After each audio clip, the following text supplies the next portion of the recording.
Hacer una película llamada, que se llamó después, la hice, Ceremonia Sangrienta. Una mujer que para conservar la eterna juventud quería bañarse en sangre de doncellas vírgenes. Entonces entré en contacto con una productora española y esta productora española me puso en contacto con una productora italiana. Hablé con el productor y me dice: ¿a usted le gusta La Noche de los Muertos Vivientes? Pues sí, es una gran película, me gusta mucho, ¿eh? Pues usted tiene que convertir Ceremonia Sangrienta en La Noche de los Muertos Vivientes. Entonces dije, bueno, esto pues ya no, eso no puede ser, es otra cosa, me gusta mucho la película, pero tal. Bueno, total, que como el hombre tenía en la cabeza La Noche de los Muertos Vivientes, no hizo mi película, la hizo otra gente, luego hice otra película, y al cabo de 3 años o una cosa así, me llama este señor aquí a Madrid y me dice: ¿puedo desayunar con usted mañana por la mañana? Y me dice: ¿le sigue gustando La Noche de los Muertos Vivientes? Pues, claro, sí. Saca un guión, lo pone encima de la mesa y dice: pues esto es como La Noche de los Muertos Vivientes, pero en color. Entonces hablamos y entonces empezó, porque todo lo que le pedí para hacerlo me lo dio.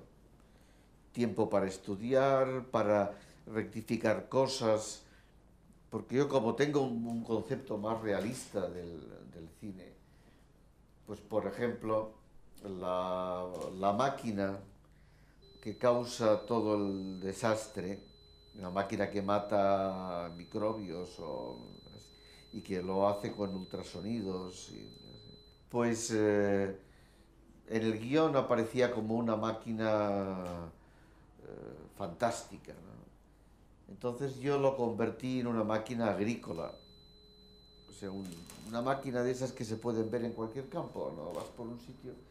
A mí normalmente lo que me atraen del cine de terror son los actores. O sea, los actores que hacen cine de terror me parecen maravillosos.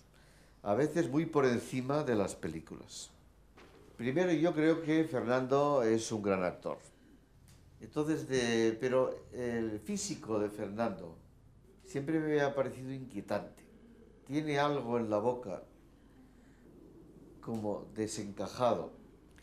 Y es un hombre alto, fuerte, pero un poquito rectilíneo de gestos, duro.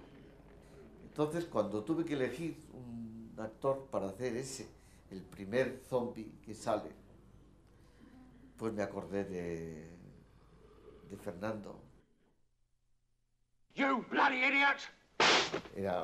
Arthur Kennedy pues también fue una experiencia espléndida, porque Arthur Kennedy yo no le conocía, me lo propusieron en la productora como nombre internacional para darle un carácter importante al cast. Craig, can you hear me? Entonces estábamos rodando y apareció él en Manchester a mitad del rodaje de la película y yo no le conocía. Entonces cuando apareció él, pues realmente lo vi, lo que le pasaba, ¿no? Un actor mayor, había perdido, digamos, protagonismo en la industria americana, estaba haciendo trabajos profesionales de segunda fila en películas europeas para ganar dinero, para seguir, o sea que era un hombre de alguna forma en declive, ¿no? Y que además bebía mucho.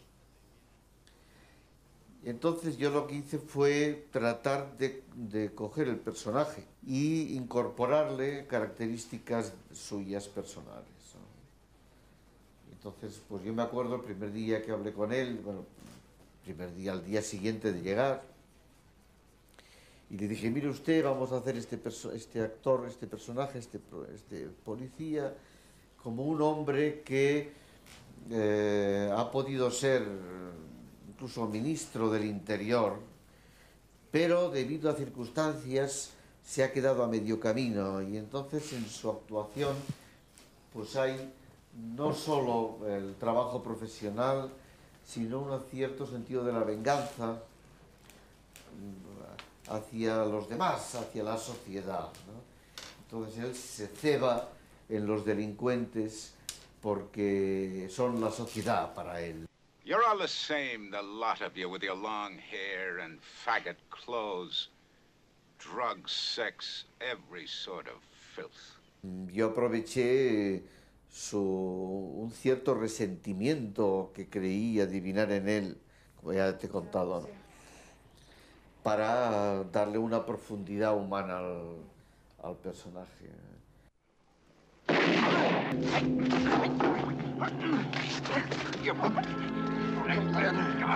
Yo todavía hoy, cuando veo a un guardia, tengo miedo. Los uniformes me asustan. Yo soy un pacifista total, pero no por convicción, sino por sentimiento. Porque otra de las cosas que inventamos es que los muertos tuvieran las características del momento en que habían muerto. Y esto también vino de un estudio que yo hice con un libro grande de fotografía forense. Un libro de 1000 y pico de páginas con fotografías de muertos. Muertos en estados antes de hacerles las autopsias. Es decir, muertos de accidentes, muertos trágicos, dramáticos, cosas alucinantes, ¿no? Y claro, la característica común era que un muerto puesto para hacer la autopsia tenía las características del momento en que había muerto. Es decir, uno que se había ahorcado tenía el cuello en sangre viva. Entonces el personaje de Fernando Gilbert, que era uno que se había muerto ahogado, pues iba mojado. Entonces antes de rodar cada plano, antes de decir motor, le echaban un cubo de agua por encima. Entonces claro, la ropa quedaba prendida, caía agua siempre, en toda la película. ¿Sí? Y cuando terminó, pues tuvo un principio de ataque reumático y no sé qué, y siempre me decía, Jorge, por tu culpa. Últimamente ya no me lo dice porque se le debe haber curado. Y ya.